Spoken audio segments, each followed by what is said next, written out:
لبیک اللہم لبیک لبیک لا شریک لک لبیک ان الحمد والنعمت لک والملک لا شریک لک۔ الحمدللہ، ماہ شوال کا آغاز ہو گیا اور یہ حج کے مہینوں میں سے ایک مہینہ ہے، یعنی ماہ شوال، ذی القعدہ، ذی الحج۔ ان مہینوں میں حج کا احرام باندھا جا سکتا ہے، لیکن حج کے لیے جو 5 دن ہیں وہی حج کے بنیادی افعال انہی دنوں میں ادا ہوں گے۔ تو شوال سے حج کے مہینے شروع ہونے کا حاصل یہ ہے کہ شوال سے پہلے حج کا احرام باندھنا جائز نہیں ہے۔ شوال سے حج کا احرام بنے گا، جو کرنا چاہتے ہیں حج، وہ حج کا احرام شوال سے باندھ سکتے ہیں۔ تو ماہ شوال سے ہم آغاز کر رہے ہیں ایک ایسی کتاب کا جس میں حج کے بارے میں مکمل معلومات ہے۔ جو بہن بھائی حج پر جا رہے ہیں انہیں حج پر جانے سے پہلے حج کے مسائل اور حج کے فضائل کو ضرور سیکھنا چاہیے۔ مسلمان کے اوپر اتنا علم حاصل کرنا ہر مسلمان کے اوپر فرض ہے کہ وہ جائز ناجائز کو سیکھ لے، حرام حلال کی اسے تمیز آ جائے اور پاکی ناپاکی کا اسے علم آ جائے۔ یہ ہر مقام کا علم ہے یہ۔ یعنی اگر آپ بازار میں کاروبار کرنے جا رہے ہیں تو آپ کو پتہ ہونا چاہیے کہ کس حد پر جا کے کاروبار حرام ہو جائے گا، کس حد پر جا کے ناجائز ہو جائے گا، کس حد پر جا کر میرا مال پاک ہوگا، کس حد پر جا کر میرا مال ناپاک ہو جائے گا، کہاں تک میرا یہ کام جائز ہے اور کہاں میرا یہ کام ناجائز ہے۔ اسی طرح نکاح ہو رہا ہے، شادی ہو رہی ہے، تو دونوں فریقین کو، لڑکے کو بھی اور لڑکی کو بھی، ان باتوں کا جاننا ضروری ہے کہ میں اب جس زندگی میں قدم رکھ رہی ہوں، اس زندگی میں کون سی ایسی چیزیں ہوں گی جو میرے اس رشتے کو حرام کر دیں گی، کون سی ایسی چیزیں ہوں گی جو میرے رشتے کو ناجائز کر دیں گی، کون سی ایسی چیزیں ہوں گی جو میرے رشتے کو ناپاک کر دیں گی۔ تو زندگی کے ہر مقام کا علم حاصل کرنا ضروری ہے۔ تو جب حج کا اتنا خوبصورت مہینہ آ رہا ہے، شروع ہو چکا ہے، تو پھر کیوں نہ حج کے بارے میں بھی علم حاصل کیا جائے کہ علم کا حاصل کرنا فرض ہے، اور فرض کے بارے میں تو سوال ہوگا، فرائض کے بارے میں تو سوال ہوگا۔ اسلام کی بنیاد 5 ارکان، اسلام کی بنیاد 5 چیزوں پر ہے۔ پہلا کلمہ، دوسری نماز، تیسرا روزہ، چوتھی زکوٰۃ، 5واں حج۔ اور اس کو دیکھیں تو یہ عاشقی ہے، حج عاشقی ہے، جنون ہے، عشق ہے، بے خودی ہے۔ انسان جب پیدا ہوتا ہے، ایک مسلمان گھرانے میں پیدا ہونے والا بچہ جب آنکھ کھولتا ہے تو شعور کی آنکھ کھولنے سے پہلے لاشعور میں ہی اس کو ایک کلمہ یاد کرایا جاتا ہے، جس کا معنی ہوتا ہے نہیں کوئی معبود اللہ کے سوا، اور محمد صلی اللہ علیہ وآلہ وسلم اللہ کے رسول ہیں۔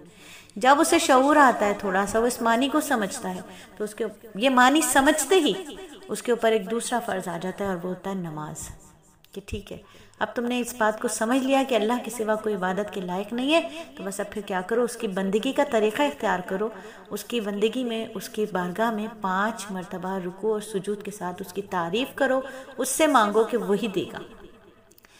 جب نماز پڑھنا شروع کرتا ہے تو محبت کا آغاز ہوتا ہے، اور اس محبت میں کبھی بھوک پیاس اٹھ جاتی ہے، کبھی مال کی قربانی بھی دے دیتا ہے۔ وہ کیا ہے کہ وہ روزے رکھنا شروع کر دیتا ہے۔ محبت ہو گئی ہے، اب بھوک پیاس کا احساس ختم ہوتا چلا جا رہا ہے۔ محبت محبوب کے لیے بھوک پیاس سب بھول گئے، کھانا پینا سب چھوڑ دیا کہ اللہ کا قرب حاصل ہو جائے، تو روزہ رکھنا شروع کر دیتے ہیں۔ جب روزہ رکھتے ہیں تو پھر یہ تو جان کی زکوٰۃ ہے، یہ تو جان کی زکوٰۃ ہے۔ اب مال کی زکوٰۃ کیسے نکلے کہ مال کی محبت انسان کے اندر بہت زیادہ ہے۔ اللہ تعالیٰ خود قرآن میں فرماتے ہیں کہ انسان کو مال کی کثرت نے اتنا زیادہ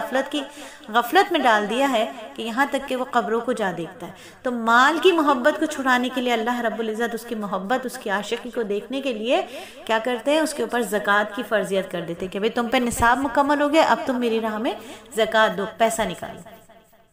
یہ بھی محبت ہے۔ انسان اپنے رب کو راضی کرنے کے لیے، اپنے رب کا حکم ماننے کے لیے اس کی راہ میں پیسہ نکالتا ہے، اپنے مال کا ہی پیسہ نکال دیتا ہے کہ یہ لیجیے اللہ تعالیٰ، میں آپ سے محبت کرتی ہوں، آپ کی رضا کے لیے میں اپنے مال کو پاک کرنے کے لیے اس مال کے اندر سے اتنا پیسہ جتنا آپ نے مجھے حکم دیا وہ میں نکالتی ہوں۔ جب یہاں پر بھی انسان ماشاءاللہ آزمائش میں پورا ہوتا ہے تو پھر عاشقی کا ایک اور دور آتا ہے، اور وہ دور ہے جنون، دیوانگی، بے خودی، اور اس بے خودی کا نام ہے حج۔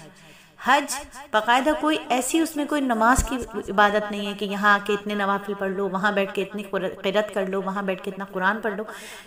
حج بھاگ دوڑ کا ہے، حکم کا ہے، بس حکم ہے اس جگہ سے اٹھ جاؤ اور اس جگہ چلے جاؤ، اس جگہ پہ اتنی دیر تک بیٹھو، وہاں سے اس جگہ چلے جاؤ، یعنی مکے کی سرزمین سے نکل کر مینا کی حدود میں چلے جاؤ، مینا کی حدود کو چھوڑو، عرفات کی حدود کو چھوڑو، مزدلفہ چلے جاؤ، وہاں رات گزارو، وہاں سے واپس جمرات آ جاؤ، مینا کی حدود میں آ جاؤ اور وہاں رہو پھر سنا۔ تو یہ تمام چیز کیا ہے؟ بے خودی ہے۔ جیسے جب انسان کو اللہ رب العزت سے محبت ہو جاتی ہے تو وہ کیا کرتا ہے؟ تنہائی میں اس سے بات کرنا چاہتا ہے، فرائض کو ادا کرنے کے باوجود بھی وہ اللہ سے بار بار ملاقات چاہتا ہے، وہ فجر کی نماز ادا کرتا ہے، اس کی محبت میں بیٹھا رہتا ہے، سرشار بیٹھا رہتا ہے جائے نماز پر، اشراق پڑھتا ہے، اشراق پڑھ کے کچھ دنیا کے کام نمٹاتا ہے اور ساتھ ہی پھر اللہ کی یاد ستاتی ہے تو چاشت کے لیے کھڑا ہو جاتا ہے، چاشت پڑھ کے فارغ ہوتا ہے، اللہ سے بات چیت کر کے تھوڑا سا پھر دنیا داری کے کاموں کو نمٹاتا ہے جو اس کے حقوق و فرائض ہوتے ہیں، اس کے بعد پھر وہ اپنی فرضیت کو ادا کرتا ہے، ظہر ادا کرتا ہے، ظہر کے بعد دنیا کے اور مزید کام نمٹانے کے بعد تھوڑی دیر بعد پھر اللہ کے حکم کے اوپر وہ سر تسلیم خم کرتا ہے، عصر پڑھتا ہے۔ عصر اور مغرب کے درمیان بہت سے مجنوں ایسے ہیں جو عصر اور مغرب کے درمیان اپنے رب سے باتیں ہی کرتے رہتے ہیں، ساری دنیا کے کام چھوڑ دیتے ہیں، کیونکہ عصر کا وقت کیا ہے؟ وہ ایسا وقت ہے جس کی قسم اللہ رب العزت نے کھائی، یہ بہترین وقت ہے۔ تو اللہ رب العزت کی بارگاہ میں عصر سے مغرب بیٹھا رہتا ہے، مغرب پڑھتا ہے، مغرب کے بعد پھر اور اس کے در پر حاضری دینے کے لیے اور اس کے در پر بیٹھنے کے لیے اوابین پڑھتا ہے، اس کے بعد عشاء پڑھتا ہے، عشاء پڑھ کے وہ اپنے رب کے حکم کے مطابق، نبی کے طریقے کے مطابق سو جاتا ہے، اور سونے کے بعد اس کو پھر دوبارہ اپنے محبوب اللہ تعالیٰ سے ملنے کی یاد بے قرار کرتی ہے، تو رات کی تنہائی میں وہ اللہ کے سامنے گڑ گڑاتا ہے اور تہجد ادا کرتا ہے۔ یہ عاشقی اور یہ معشوقی، یہ محبت، یہ مخلوق، یہ خالق کی محبت چلتی رہتی ہے، خون کی طرح گردش کرتی رہتی ہے جسم کے اندر، ذہن کے اندر، دل کے اندر، اور انسان اپنے رب سے بار بار ملاقات کرتا رہتا ہے۔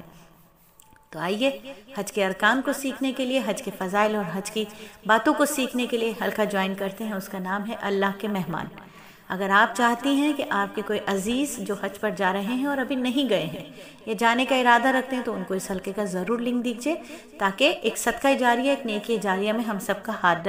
حصہ بن جائے، اور ہم اللہ کے یہاں جب حاضر ہوں تو اللہ تعالیٰ جب ہم سے پوچھیں کہ کیا چھوڑ کر آئے ہو اور کیا لے کر آئے ہو، تو ہم کچھ نہ کچھ تو اپنے کاسہ میں لے کر جائیں کہ اللہ تعالیٰ تیری مخلوق کو تیرے بارے میں بتا کر آئے، تیری رضا کے لیے خود تیرے بتائے ہوئے حکم پر تیرے نبی کے طریقے سے چل کر آئے ہیں۔ الحمدللہ، اللہ تعالیٰ قبول فرمائے۔